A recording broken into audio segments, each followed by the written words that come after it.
हिमाचल प्रदेश में इन दिनों नौतोड़ के मसले पर एक बार फिर सियासत गरमाई हुई है। राज्यपाल ने जहां कहा था कि हमने कुछ आपत्तियों के साथ बिल को दोबारा सरकार के पास भेजा है, वहीं मंत्री ने कहा था कि इंतजार बहुत लंबा हुआ है, यूं ही इंतजार अगर आगे बढ़ेगा तो हमें मजबूरन सड़कों पर उतरना पड़ेगा। खुद राजस्व मंत्री जगत सिंह नेगी हमारे साथ हैं। राज्यपाल कह रहे हैं, मैं ऐसा नहीं हूं कि इसका विरोध कर रहा हूं, कुछ आपत्तियां जताई हैं, सरकार वो आपत्तियां समाप्त कर। अब जो भी इस विषय पर बात हुई अभी तक, मैं समझता हूं कि कुछ जानकारी के अभाव में भी हो सकता है, क्योंकि जो नौतोड़ नियम है वो एक अलग से नियम बना हुआ है और उसमें किसने अप्लाई करना है, कौन पात्र व्यक्ति है, कौन उसको जो है सैंक्शनिंग अथॉरिटी है, सारे दिए हुए हैं। अभी मामला ये है गवर्नर महोदय के पास कि जो फॉरेस्ट कंजर्वेशन एक्ट 1980 है उसको जनजातीय क्षेत्रों से उसको सस्पेंड करना है। ये पहली बार भी नहीं हुआ है, इससे पहले 3 मरतबा फॉरेस्ट कंजर्वेशन एक्ट 1980 को जनजातीय क्षेत्रों में खासकर नौतोड़ देने के लिए सस्पेंड किया गया, परंतु उस पीरियड में कुछ लोगों को मिला, कुछ लोग रह गए क्योंकि समय कम था, या उस बीच में जो है एक जॉइंट इंस्पेक्शंस बड़े होने थे, वो नहीं हो पाए। तो अभी मामला केवल ये है कि गवर्नर महोदय से यही निवेदन है कि 1980 का जो फॉरेस्ट कंजर्वेशन एक्ट है, आपके पास शक्तियां हैं, आप जो है जनजातीय क्षेत्र के लोगों के संरक्षक हैं, संवैधानिक पद आपके पास है और संवैधानिक आपको अख्तियार दिए गए अनुच्छेद 5 में कि जनजातीय क्षेत्रों में किसी भी कानून को, चाहे वो केंद्र का है चाहे हिमाचल के सरकार का, उसको संशोधन कर सकते हैं।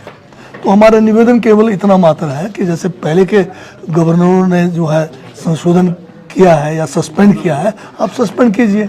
बाकी कितने लोग अप्लाई करेंगे वो तो अप्लाई करने को कोई अभी भी रोक नहीं है, वो तो जैसे ही सस्पेंड होगा और लोग अप्लाई करेंगे। आप जानकारी के अभाव की बात कर रहे हैं, जानकारी का अभाव किसे है? क्या सरकार के स्तर पर कमी है या राजभवन की ओर? मैं आपके सबके लिए कह रहा हूँ, क्योंकि सभी सोच रहे हैं कि जो है नौतोड़ सैंक्शन जो है गवर्नर साहब ने करना है। गवर्नर साहब ने वो छानबीन नहीं करनी है, उसके लिए अलग से सक्षम अधिकारी बने हुए हैं, नौतोड़ नियम बना हुआ है। उस नियम के तहत सब डिविजनल ऑफिसर के पास आवेदन होता है, सब डिविजनल ऑफिसर जो है एसडीएम जो है उनके पास होता है, और पात्र व्यक्ति जो है वो अपना एप्लीकेशन चार एप्लीकेशन, एक ही एप्लीकेशन के 4 कॉपियां बनाता है, जो एक सक्षम अधिकारी के पास जाता है, एक फॉरेस्ट डिपार्टमेंट में जाता है, एक पंचायत में, और फिर एक जो है आपके अपने पास भी वो रख सकते हैं आप। तो ये सब जगह से जो है आपत्तियां हैं या जो भी है, वो जब रेवेन्यू को भी जाता है 4, तो सब जगह से जो है सारे जब प्रोसेस होके सक्षम अधिकारी के पास आएगा तो वो देखेगा कि ये पात्र है या नहीं है, उसने देखना है। नियम बना हुआ है, पात्रता चाहे वो बीजेपी का है, चाहे कांग्रेस का है, चाहे वो कम्युनिस्ट है, वो नहीं है। पात्रता है कि 20 बीघे से कम होना चाहिए। जो भी व्यक्ति 20 बीघे से कम है, वो 20 बीघे तक अगर उसके रेवेन्यू एस्टेट में जमीन उपलब्ध है, वो भी यूएफ में, तो उसको मिल सकता है। आपके बोलने का एक मतलब ये भी समझा जाए कि राज्यपाल जो हैं सरकार की पार्टी देखकर बेवजह मसले को लटकाने का काम कर रहे हैं, क्योंकि आप तो कह ही रहे हैं कि ये जो क्वेरीज करने का बात है, आपने विभिन्न विभागों का हिस्सा गिनवा दिया कि किस विभाग ने कौन सी क्वेरी करनी है। तो क्या राज्यपाल सरकार की पार्टी को देखते हुए बेवजह इस तरह का रोक लगाने का प्रयास कर रहे हैं? अब आप कह रहे हैं तो ऐसा भी हो सकता है। आपका क्या मानना है? तो मैं तो 2 साल से जा ही रहा हूँ गवर्नर महोदय के पास, 5 बार तो जा चुका हूँ। आपने एक पिछली सरकार का जिक्र किया कि एक व्यक्ति को मात्र पिछली सरकार में नौतोड़ का लाभ मिला, वो व्यक्ति कौन है? क्या किसी पार्टी का नेता है या कुछ और? वो व्यक्ति जो है, अब पार्टी तो मुझे पता नहीं किस पार्टी का है, पर 2018 में मेरे रारंग गांव में एक व्यक्ति विशेष को नौतोड़ मिला। बीजेपी की सरकार थी उस समय। बाकी जयराम जी 18 में एक भी केस उसके अलावा नहीं दे पाए पूरे जनजातीय क्षेत्र में। मैं उसका खुद भुक्तभोगी हूँ, किस तरह से जनमंच पे गया था और नौतोड़ का मामला वहाँ उठा, और जब वहाँ पर एक अधिकारी उसके बारे में गलत जानकारी दे रहे थे तो मैंने उसको ऐतराज़ किया, और उस बीच में एक बीजेपी का छुटभैया जो है मेरे से उलझ पड़ा, तो उसने जो है मेरे खिलाफ 3 दिन बाद जाके जो है जान से मारने का झूठा केस बनाया। तो मैं तो अभी तक भी भुगतना हूँ कोर्ट में, क्योंकि मैं नौतोड़ के लिए वहाँ लड़ा तो बीजेपी के छुटभैया मेरे साथ लड़ पड़े वहाँ, और बाद में 3 दिन बाद उनको सपना आया कि जगत सिंह नेगी ने मंच में, जबकि वहाँ पर जो है मंत्री लेडी मिनिस्टर भी बैठी थी, एसपी डीसी सारे, वो गवाह नहीं है उसके, और कोई बीजेपी के जो लोग हैं उनको गवाह लगा के 3 दिन बाद उसको सपना आया कि मैंने जान से मारने की धमकी दी, वो नौतोड़ को लेके हुआ। आपने पूर्व मुख्यमंत्री का जिक्र किया।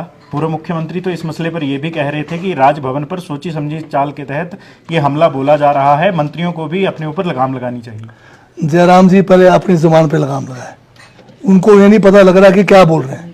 क्या वो राजभवन के क्या कहते हैं, कोई वकील है क्या?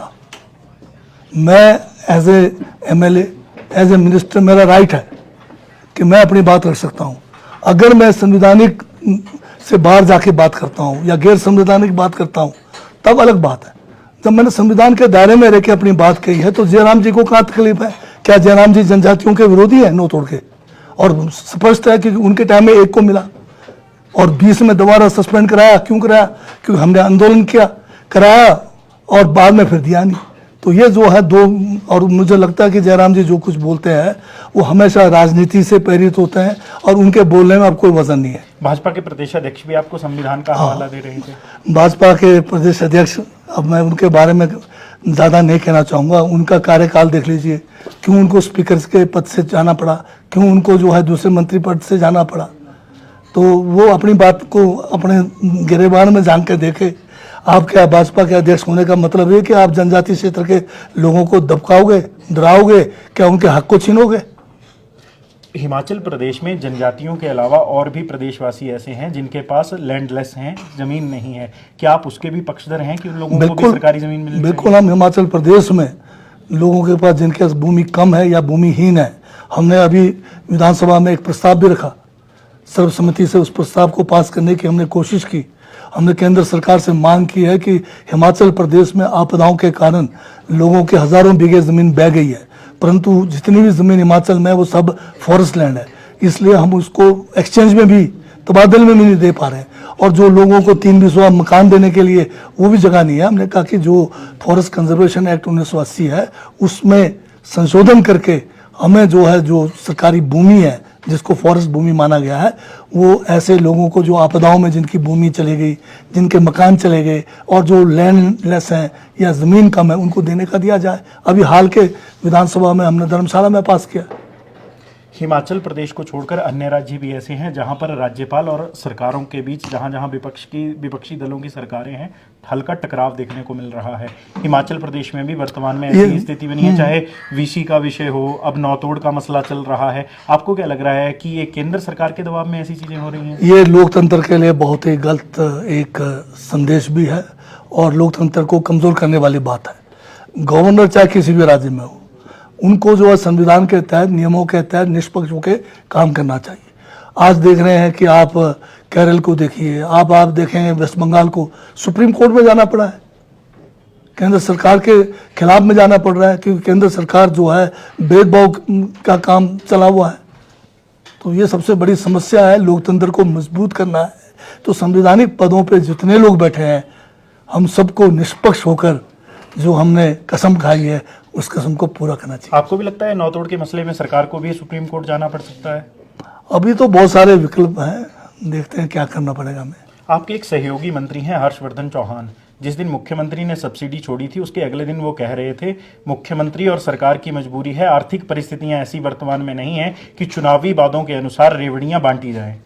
आप उनके मैं इस बात को नहीं मानता कि रेवड़ियां नहीं बांटा जाता है। भाजपा भी जो है किसान सम्मान के नाम से, क्या वो उसको भी रेवड़ी माना जाए? भाजपा भी जो है सभी स्टेट्स में इलेक्शंस में, जो हमने यहाँ पर महिला सम्मान की बात की, अलग अलग नाम से इन्होंने भी दिया है। तो कुछ जो है लोकतंत्र हमारा ऐसा है, यहाँ पर अमीर और गरीबी की जो खाई है बहुत ज़्यादा है। तो कुछ लोगों को, कुछ समाज के ऐसे वर्ग हैं जहाँ पर अगर आप उनको थोड़ी भी सुविधा देंगे उनके लिए बहुत बड़ी बात है। हो सकता है कि 1500 रुपये जो लोग नौकरी पे हैं, जो लोग बड़े और व्यवसायी हैं, उनके लिए कोई मायना नहीं रखता, पर 1500 रुपये एक महिला के लिए गांव में बहुत बड़ी बात। अंतिम सवाल, राज्यपाल कह रहे थे, जब आपने धरने की बात कही थी, उन्होंने कहा था कि राजभवन ने उनको शपथ दिलाने का काम किया है, जब भी आए राजभवन में उनका स्वागत है, परंतु चुनावी वादे पूरे करने के लिए राजभवन नहीं है। हमारी सरकार है कांग्रेस की, जो भी कांग्रेस पार्टी ने वादे किए हैं क्या वो गैर संवैधानिक हैं? ये सरकार की ड्यूटी है। और सरकार किसकी होती है? गवर्नर की भी सरकार होती है। तो हमारे वादे तो पूरा करने पड़ेगा ना।